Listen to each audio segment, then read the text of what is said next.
Coming up, the Maserati brakes not once. The car no longer, it will not accelerate. Oh, don't tell me I'm gonna need a tow truck. Not twice. It looks like the diff exploded. But 3 times. Nope, this is not happening. How can one car brake so many times? So logically, we build a kitchen island. Welcome to my kitchen. Yes, got it. Then get lost in the forest. It's a big branch, man. Does sound good when it works. We make it shiny. Sehr schön. And what was the total cost? Yeah.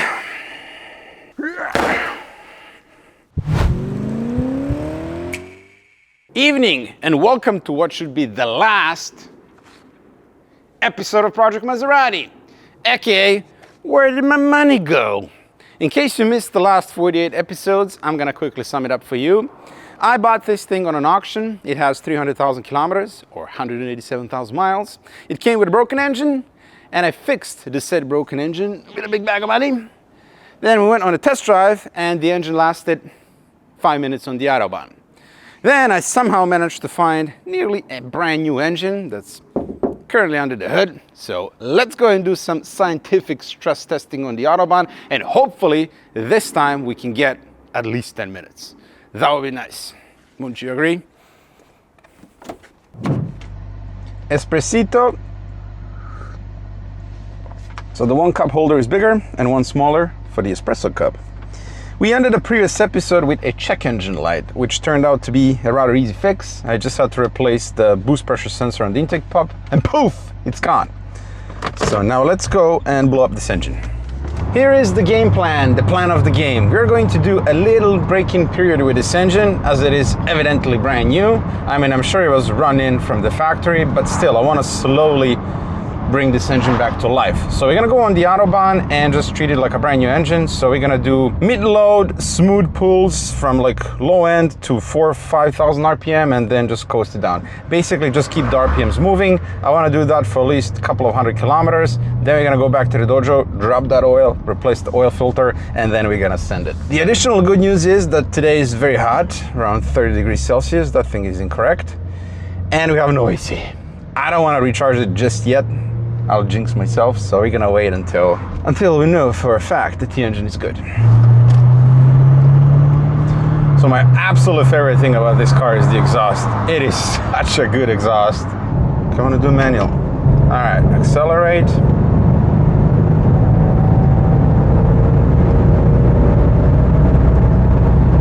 Oil pressure, perfect. Ease off. So basically I'm just gonna keep doing that. Speed up, speed down, speed up, speed down. Let's put the suspension in sport. Yeah, it does something. It is firmer now. I was expecting suspension to be like tired and shot, but it actually feels pretty good. Oh yeah, we just surpassed the old engine. We did 20, 30 kilometers with that thing. And I've done about 50 with this one. I must say, when this car works, it is a nice car. Pleasant to drive. This part of the steering wheel is just, it's too big.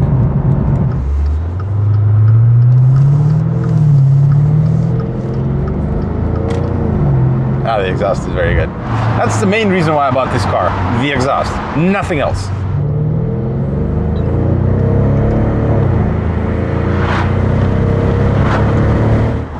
Cruising in my Maserati.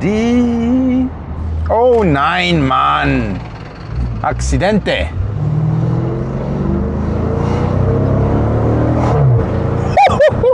Did you hear that? It does that when you do the gear change, but in a good way. It's not like a fart can. Polizei, guten Tag. Nothing to see here. Just a Maserati that's about to blow up. Unfortunately, the strawberry season is over. Otherwise, I would be having strawberries right now.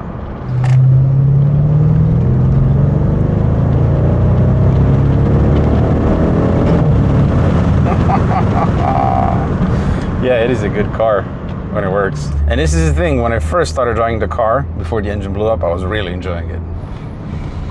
An old school telephone. No, that's a library, a mini library. You can go over there, you take one book, and you put one in. Where do I go now? I think I'm in someone's driveway.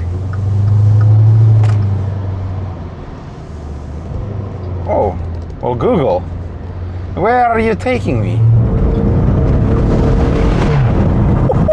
We need comfort mode. That's quite good. It's bumpy here. Now it says that I go left. This isn't exactly a public road now, is it? Routine maintenance overdue. I just changed the whole f***ing engine. I don't know how I ended up on the road for farmers, but I did. We're running out of asphalt.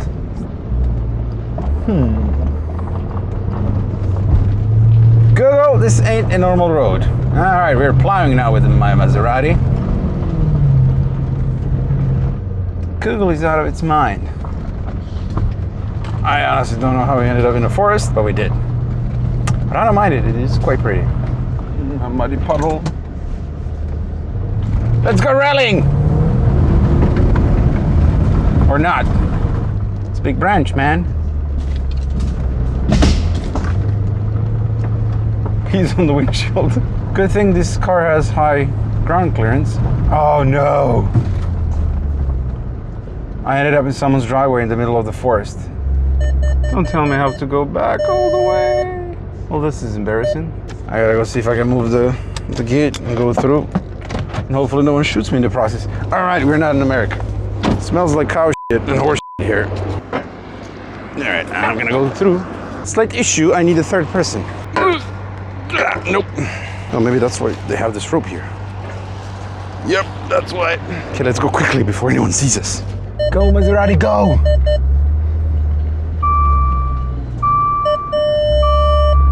Quiet, gentle. Privatweg. I don't know how. Okay, let's skedaddle before anyone sees us. That was a private road over there. But it didn't say anything on the other end. Shh. Shh. Spinning its rear tires. Yes. Asphalt. Let's go a little bit to the left and then we're gonna go back on the Autobahn.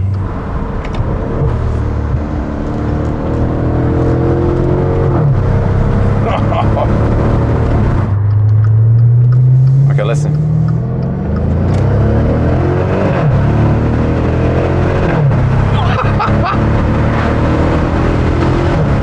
That's why I fixed this car, because of that exhaust. E39! It didn't wave back. I love when I see old E39s, E46s, E34s, just old models on the road. And that was just a normal car for the guy. Because they're such good cars. Oh.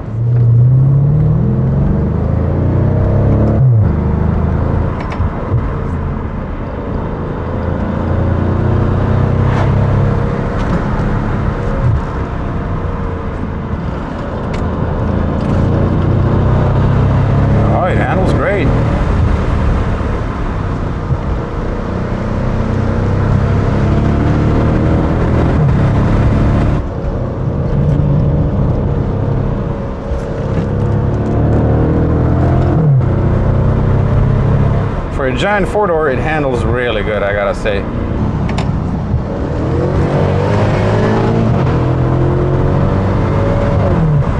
Still not going foot to the floor, but I am having a lot of fun.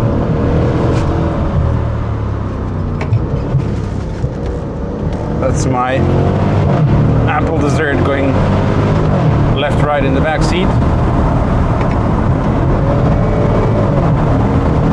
As you can see, I'm getting more and more comfortable with the car. The exhaust sounds really, really good. It's tame, it's not too loud, and you can hear it pretty much at all times. But when you're on it, I do wish it was a bit more louder. Like now, driving through the forest, although I wasn't really going full throttle either. So we'll see. So the seat really isn't meant for sporty driving. There's no support in the back. You're just sliding all over the place. But that's fine.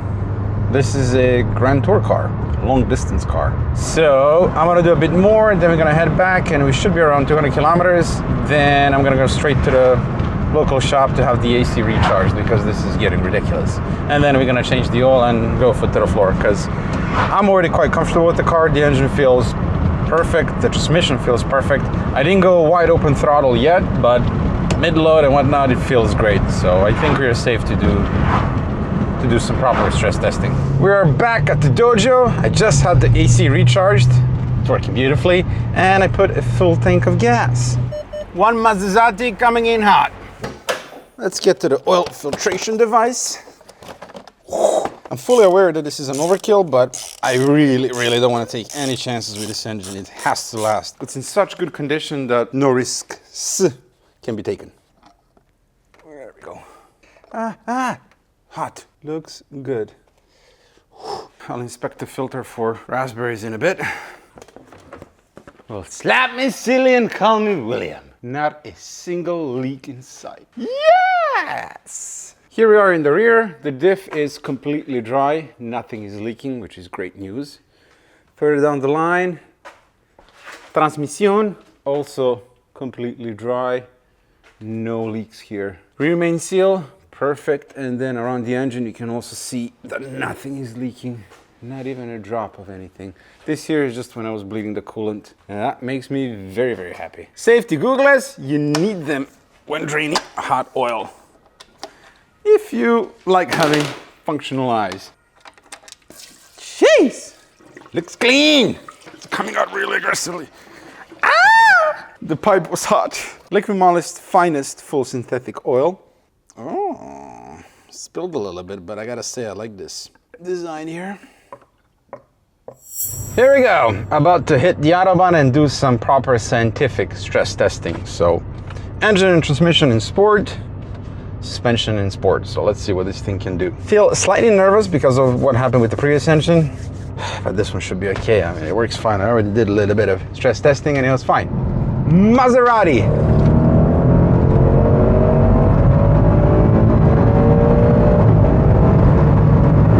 Holy shit, this thing is quick.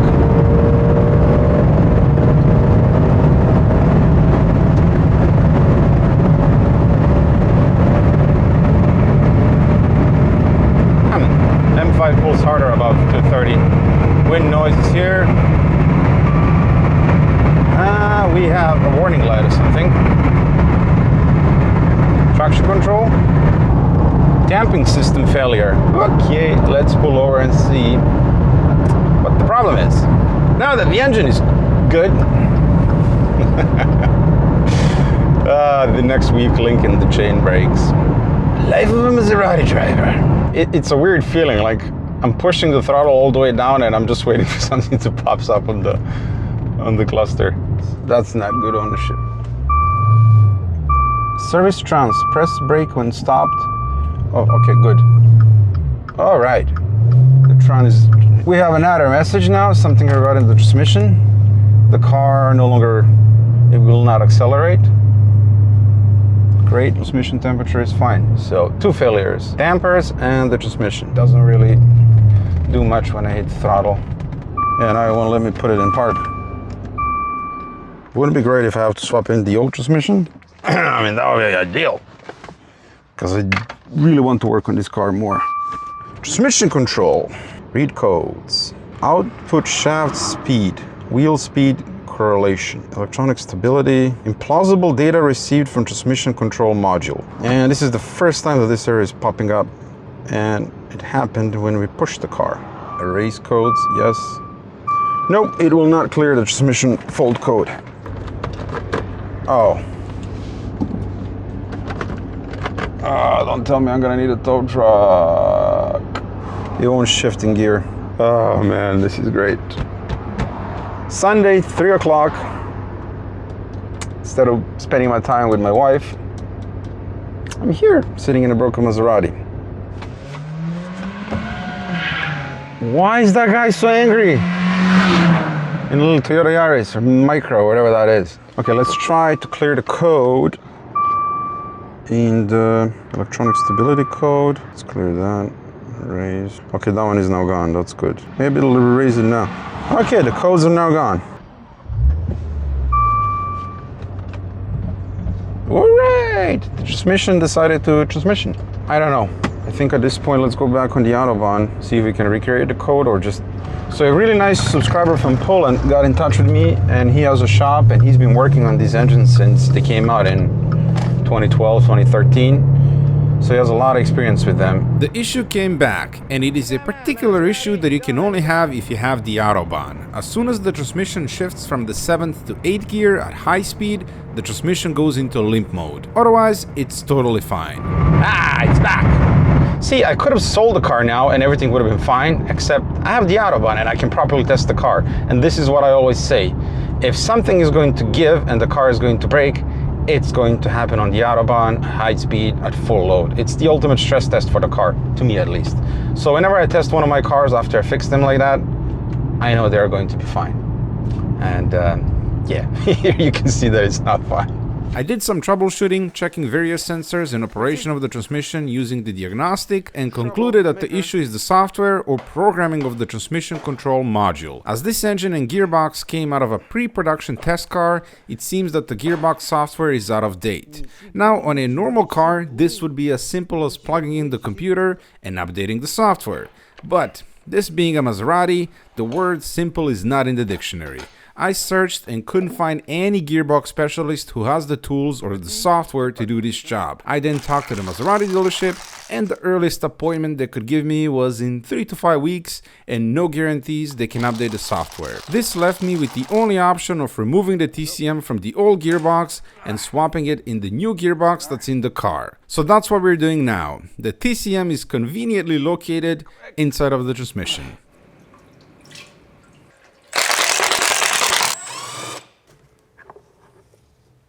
Now I need to unplug the connector here, remove this bolt here, and pull this down. And now we can remove the plug. There it is. And now we need to remove the valve body. We're only undoing the larger bolts, which are the T40. The smaller ones we're not touching at this point. So this is, for example, T40. We have 3 more in the back. And then we have one that holds the input shaft sensor. Slide that down a little bit, like that. So I left 2 in. Be careful, this is heavy. All right. Now how do I take this to the table? Run to the table! Yep. Well, absolutely everywhere. Here we are on the table. This is the valve body. This is the TCM, transmission control module. This is the brains of the transmission where the programming and software is. This is the old one, and we need to swap it with this one. And the computer, the car is not gonna know any better. It's just gonna use the software that was originally on the car. This is the output shaft speed sensor, and as you can see, it's in good condition. Nothing wrong with it there. So we need to remove a few screws there. First, unclip this connector here, pull it out like that, and flip this on the side and release this bracket here. And now a bunch of other screws here that hold the TCM to the valve body. Okay, I think that should be it. Slowly start pulling this up. So that goes on the side, and then this one goes in. Beautiful. Okay, let's start all the bolts. Another one here. Plugging the connector in the back. And that's it. Valve body going back in. It would be the best if you have 3 hands here.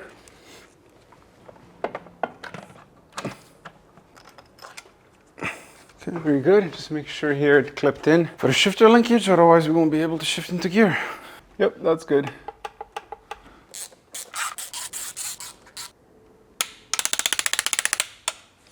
Okay, I'm gonna double check everything once again.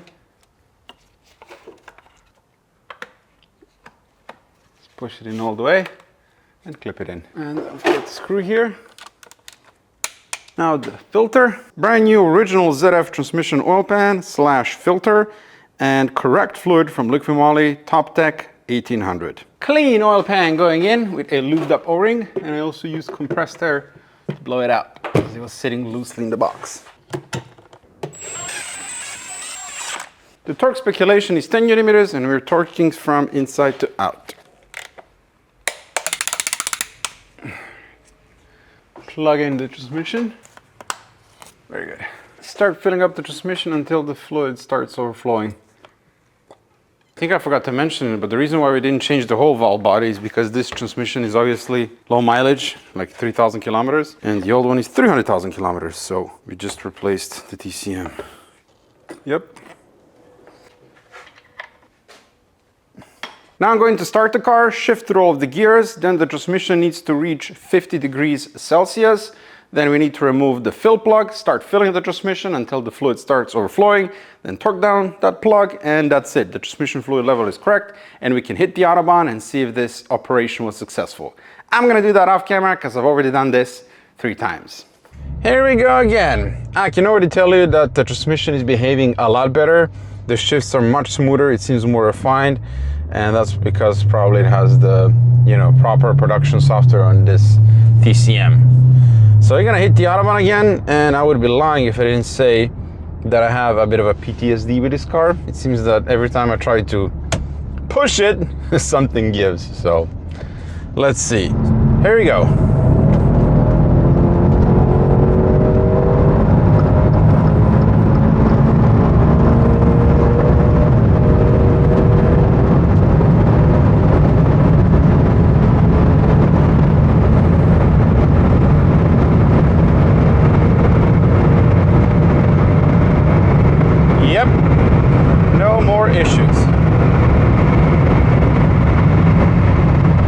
I think it just shifted into 8th gear. It's perfect. 260 in a curve, easy. It handles great at high speed. Just the wind noise from this window here, it's quite annoying. Woo, this thing is fast, man. Okay, I gotta back out here, too much traffic.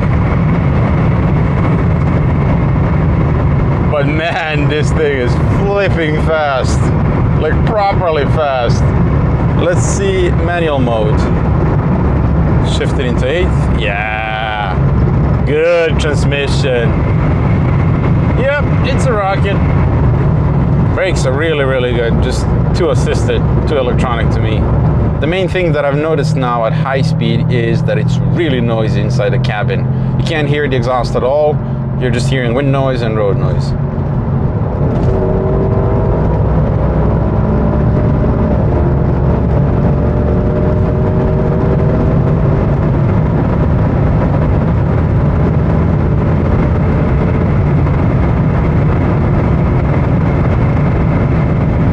As a whole package, this is a very good car. Suspension is great for the Autobahn. I like it. It's very comfortable. This is in sport mode and it's still comfortable. It's not too bumpy and too harsh. Transmission, perfection. Absolute perfection. It shifts really nicely. Now it's in sport mode, automatic, and it's behaving brilliantly. It's very, very sporty. And then when you put it in manual, it's just very satisfying to use the pedals.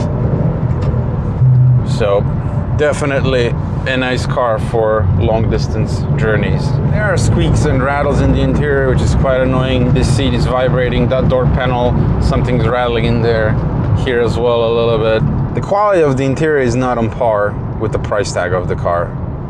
But I think you already know that because it's basically Chrysler on the inside. Yeah, it gets up to 260 like it's nothing.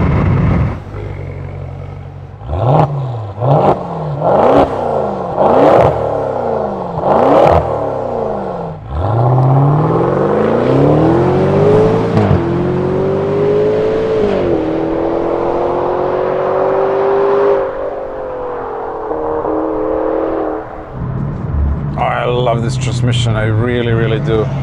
I can't wait to put it in Alpina B10 V8S.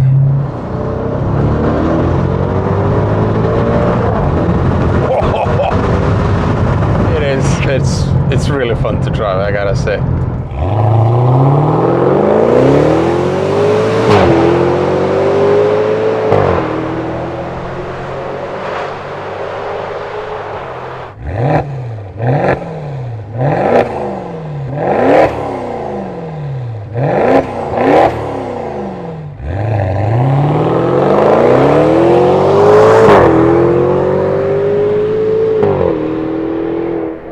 So would I keep this car?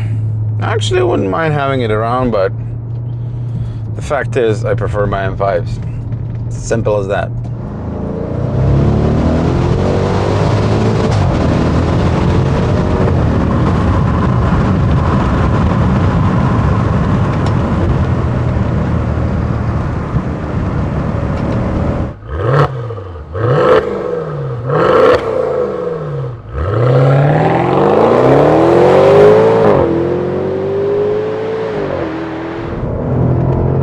To decide how the car was built, this is where Maserati engineers deserve recognition.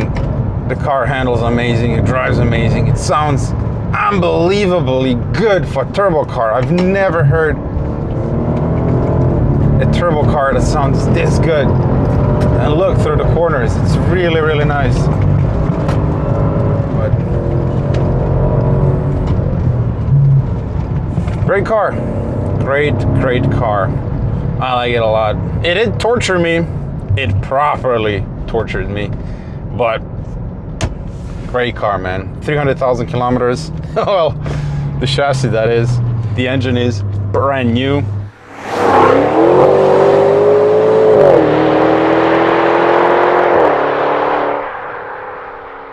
I mean, it's a big, heavy car, but you can still have fun on the back roads with it.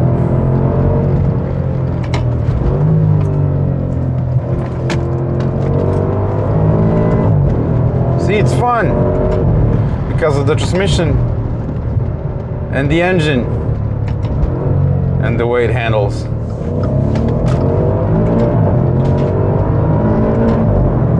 Oh, someone is gonna get a very, very good car. Because the big two items with this car, the engine and the turbos. Those are the most expensive bits. Transmission as well, of course. But it's not as expensive or difficult to replace if it goes bad as it is the engine or the turbos. And we know that the engine and the turbos and the transmission are practically brand new.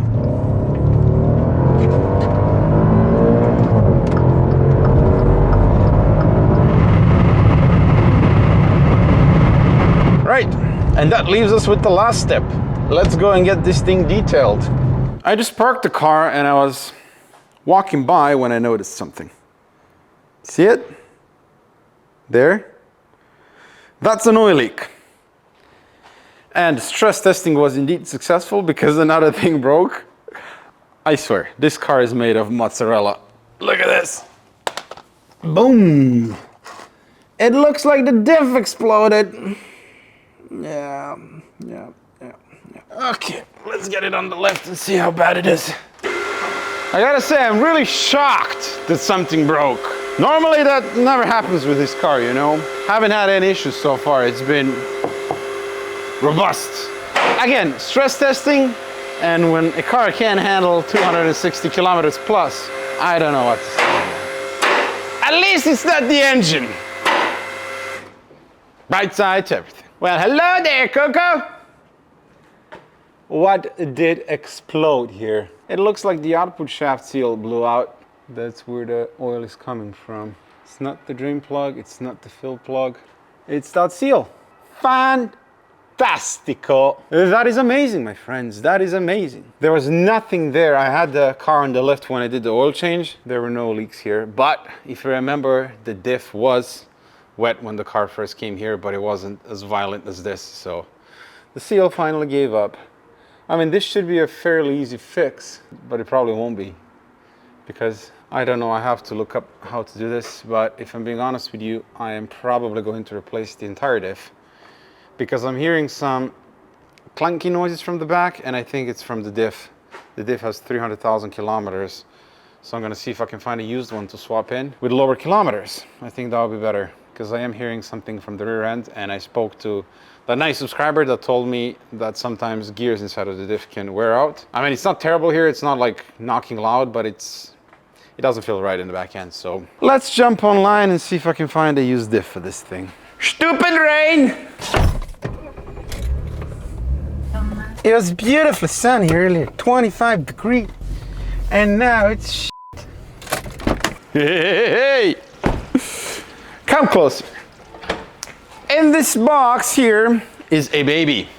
Un bebé. No, I'm lying. It's a differential for the Maserati. And it's very heavy. Yes, the E39 touring rules. All right, let's see what we got.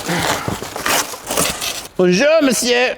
560 euros, including shipping from Poland. Let's see how heavy it is. All right, it's not that bad. Ah, come on. So I learned that the differentials on these cars actually wear out, and the gears inside can wear out, and then you're gonna end up with a clunking noise when you come on and off the throttle. This car has 300,000 miles, and it's right about there. You can hear some slight noise from the back.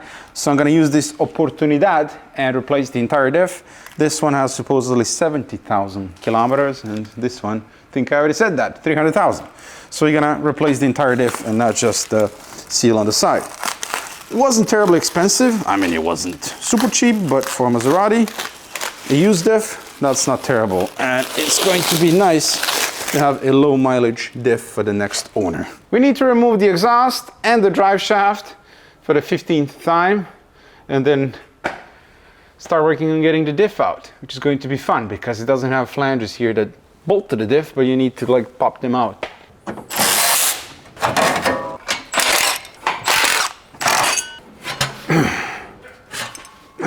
Okay, let's see if we can just unbolt the drive shaft here, push it back, and then separate it from the diff and not remove the entire thing, because that would be really nice.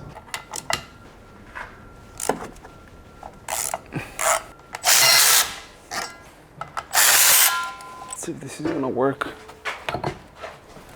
Oh yeah. Yep, that's good. You can sit on the exhaust, perfect. Going to drain the oleo. The way this works, we have 2 bolts in the back, 1 in the front, then we can start lowering the diff, and once we get to a certain position, we can start pushing out the half shafts. On BMWs, you normally have bolts here in the flange, and then it's very simple to unbolt it, but here we gotta deal with that shaft, and I think that's gonna be tricky because you're gonna have to maneuver the diff to get it out. So let's see. Maserati says that you need a special tool here to access this bolt here. I hope that's not the case, but let's see. Let me try something. Oh yeah, that'll work. Beautiful. How about this one? Yes! There you go. Don't need special tools. How did it drop down? It's interesting. Of course, why wouldn't you make the hole 3 times bigger than the bolts so you have a ton of plate and no precise installation? It's the same thing as with the engine mounts and the subframe. It's just ridiculous. The tolerance is like 10 times bigger than what it should be. Loosen the one in the front.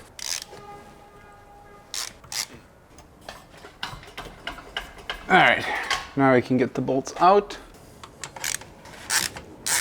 Okay.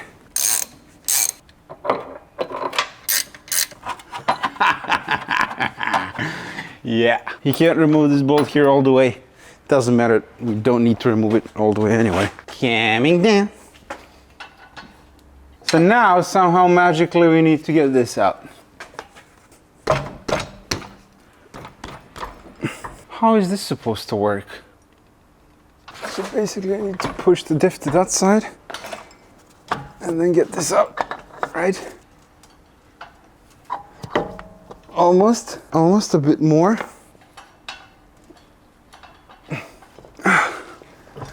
Who designed this? Oh, there it is. That's one. That's our bad seal. Let's do the other one. And this one doesn't want to budge. So I need being stubborn. There it is. Okay. And the second one is out as well. This seal is fine. This one is blown out. Okay, I'm gonna clean the mess here and the shafts. Clean the shafts. I've released the parking brake so we can turn the wheels and slot in the shafts. Okay. How is this gonna work then? So this is the worst bit. There you go. All right, one is in. How about the other one? All right, there There we go. Raise it. Okay. Oh yeah, there you go. That one is in as well.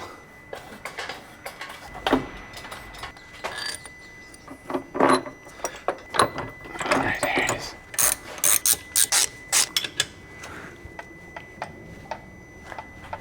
Torqued. All right, I'm gonna button up everything else and then we're gonna add fluid to the diff. Let's see if there's any fluid in the diff. First, the fill plug. I would imagine they drained it, but we need to check. Oh no, they didn't. And it is really, really black. Drain plug going back in with a new sealing ring. This is an open diff, so we're going with 75W90 from Liqui Moly. I really love these bottles. So easy to fill the diff. Whoa. Perfect. All right, test drive time. I just want to make sure that we don't have any leaks and that the diff is working as it should. Okay. Yeah. That's happening. That is happening. Frankly, I don't know what to say anymore.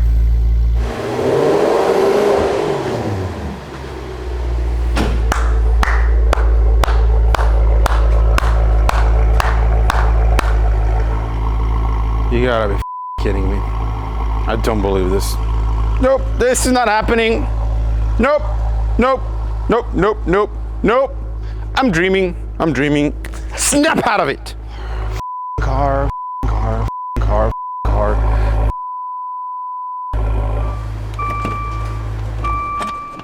Arriving in style in a cloud of burning oil.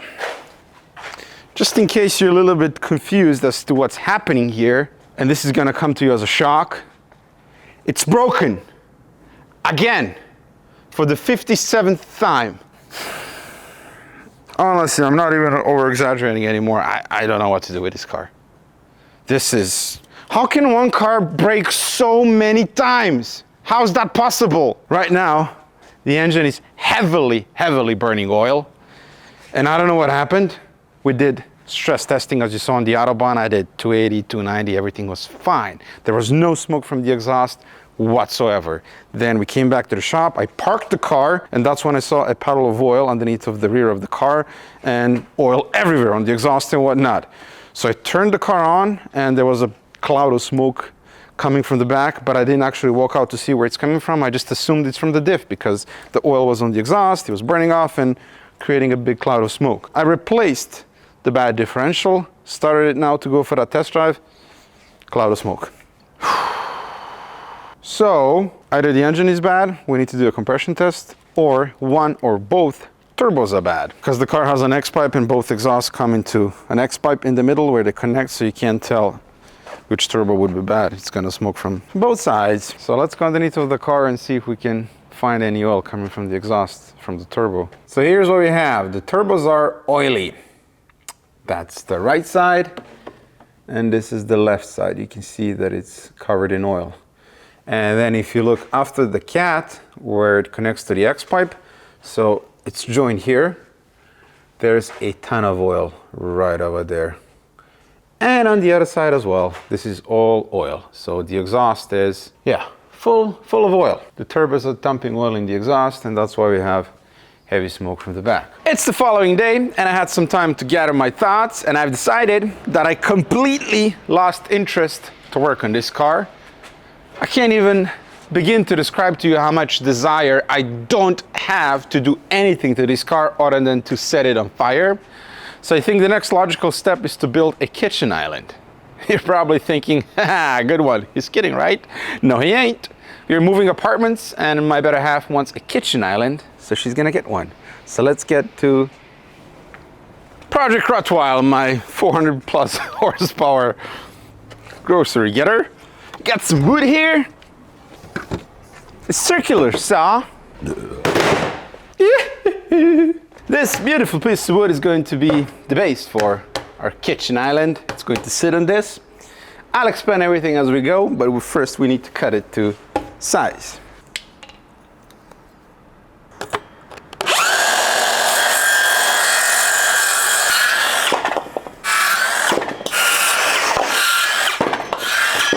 Okay, forget that I painted these. I've came up with a different plan.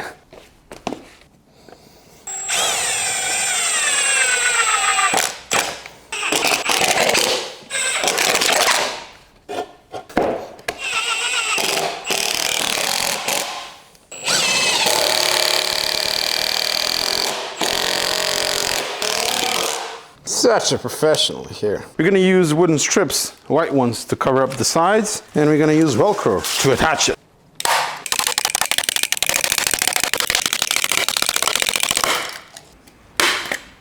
There. Let's see. Oh yeah. Welcome to my kitchen. This is where the island is going to live. The bottom part, it is flat with the floor, which is very important because it means it won't jiggle about and it'll have stability. The top part, however, is not flat because this wood is just all over the place. And if I do this, that ain't good. So we're gonna have to make sure that this is level, otherwise the cabinet is going to be twisted. Bought a sander, so I'm just gonna flatten out surfaces here. Like this is slightly higher than this one here, and that's why it's jiggling about. So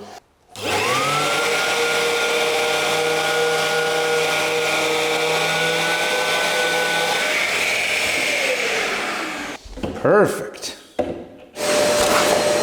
These are IKEA kitchen cabinets. Got 3 of them. 2 are 60 centimeters wide and 1 is 80, and that's what's going to make the island over there. So we need to assemble this nonsense. This is my tiny hazard gun. Ideal for stuff like this. The drawers.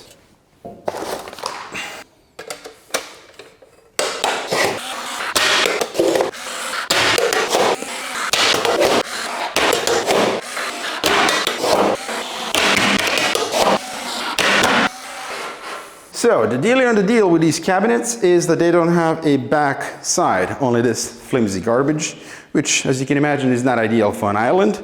So we're not going to use this. Instead, we're going to make like a back side and connect all 3 cabinets together using this here. This is 40 by 200. So I have to buy 2, which should be long enough to connect all of them. Where's my screwdriver?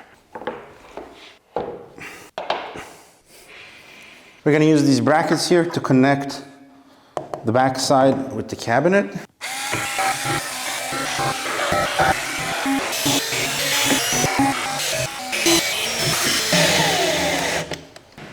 Oh yeah, this is hefty.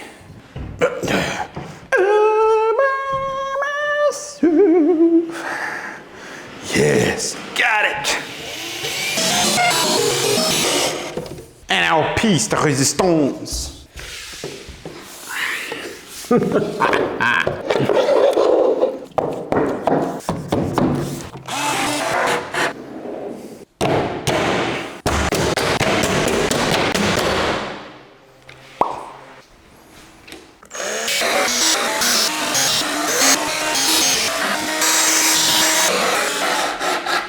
Straight from the software store. A solid piece of wood.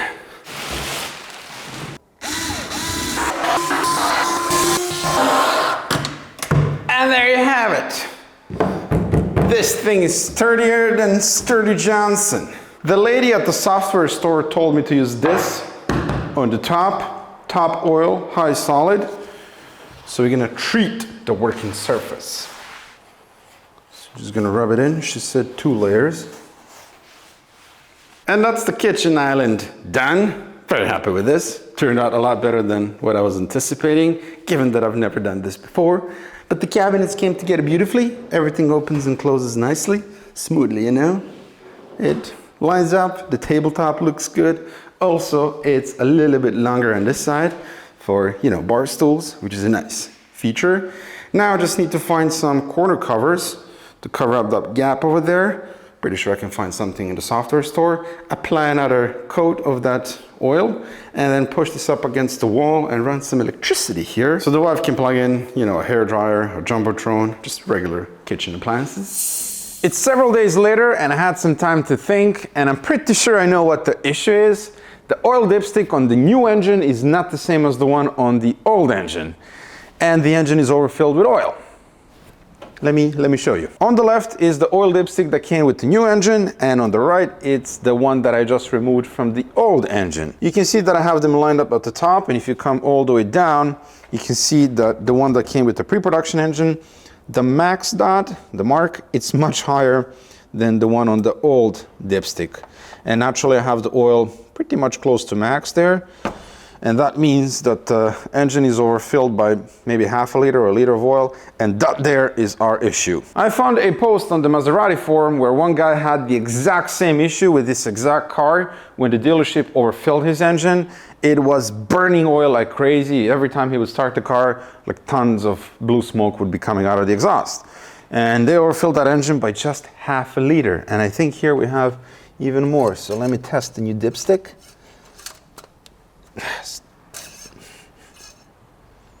Oh yeah, way above max. So I think that's our issue, which is sort of good news, which means that the turbos are not bad. It's just what's happening here, the engine has too much oil and it's pushing that oil through the turbo, and the oil is pressurizing in the turbo chamber, and it's pushing the oil past the seal on the back of the turbo and directly into the exhaust.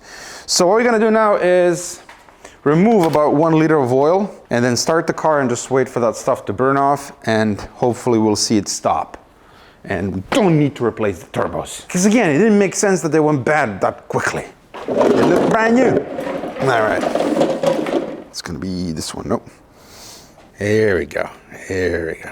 I did want to make sure that the oil level is correct. I can't remember when I topped it off last time, but... To explain further, I topped off the oil once I got back from the test drive and went on to deal with other projects. Then the issue popped up on the following startup, so thankfully it wasn't driven with excess oil and no damage was done.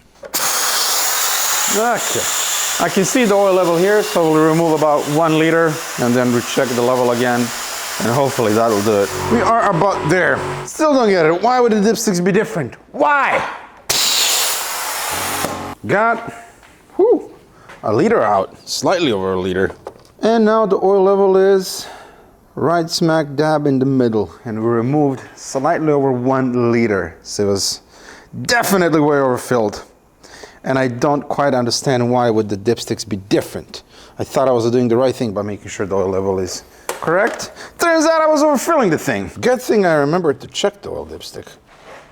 Just spoke to my mechanic friend from Poland who's been working on these cars ever since they were brand new.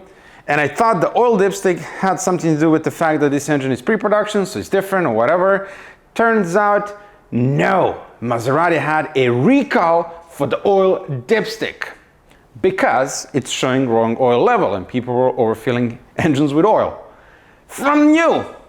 How do you make an oil dipstick that's showing wrong oil level? I don't really understand that. I might be the only company in the world to have a recall for the oil dipstick. But yeah, that's our issue. Okay, let's see how long it'll take for this stuff to burn off, because this is bad for the cat. Like, not good at all. We're gonna have some condensation now as well, but condensation is white and it has a different smell. This is like bluish smoke and it has very distinctive oil burning smell. So just gotta let it warm up, maybe drive it a little bit.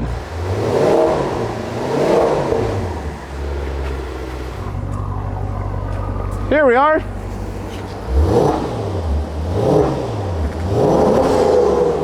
It stopped smoking fairly quickly. Then I went on a long scientific stress drive just to make sure that the diff is okay and that it's no longer burning oil. And we are good to go. So let's finally detail this thing and then let's sell it. As per the usual recipe, once the car is mechanically sorted, the final step is the cosmetics. When the car arrived, at the first glance, I thought the paint was good. At a second glance, it was evident that the entire car was repainted, which is quite common for cars that come from Italy, as they accumulate many scratches and scuffs throughout their life. Unfortunately, it was one of those quick and cheap paint jobs, and as such, there are plenty of imperfections, and getting this paint close to perfect simply isn't possible. However, I've seen worse, and there's plenty of room for improvement. As always, our good friends from Gian stepped in to help with detailing and put me in touch with a local detailing shop, Luxus Car Detailing. I've known Amar, the owner, for years, as he's a fellow BMW owner and he's one of the best detailers in the area. I dropped off the car with him and let them do their thing. A few days later, I came back to a clean and shiny Maserati Quattroporte. That said, we had a bit of a miscomunicado as to which level of detailing I wanted to be done on this car. After I finished filming this episode, the car went back to Amar once again for another round of detailing to try and get the best possible results from this paint. So what you're seeing now is actually not the final result, but nonetheless, the Quattroporte came out looking amazing. The color of the paint is spectacular.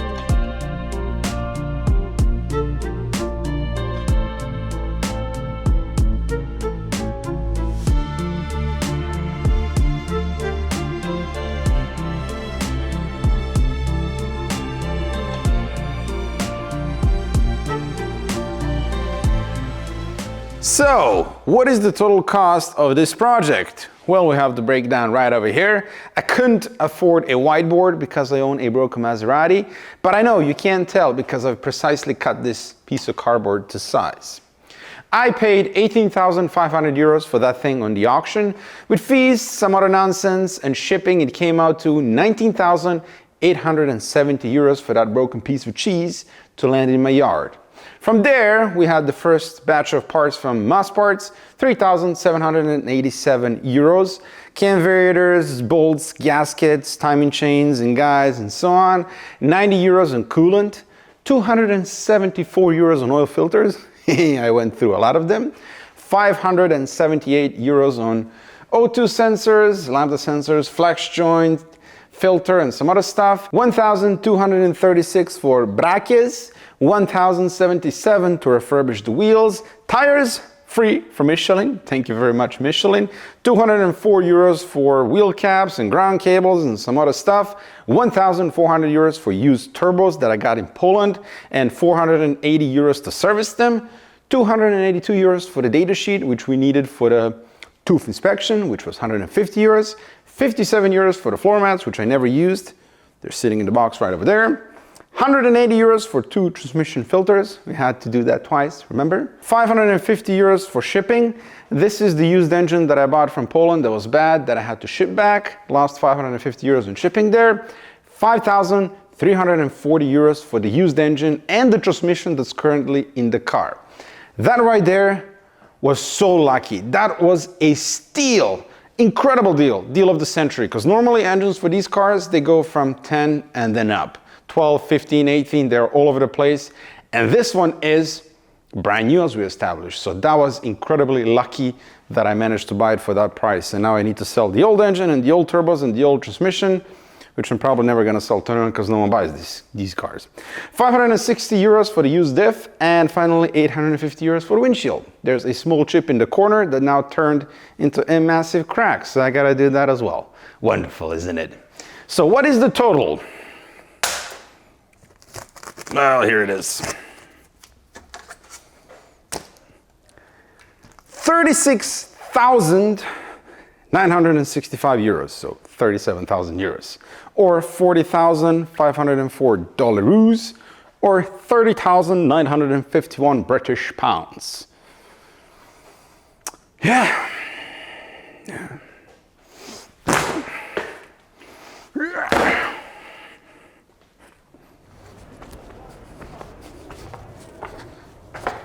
Can you believe it? We're finally here.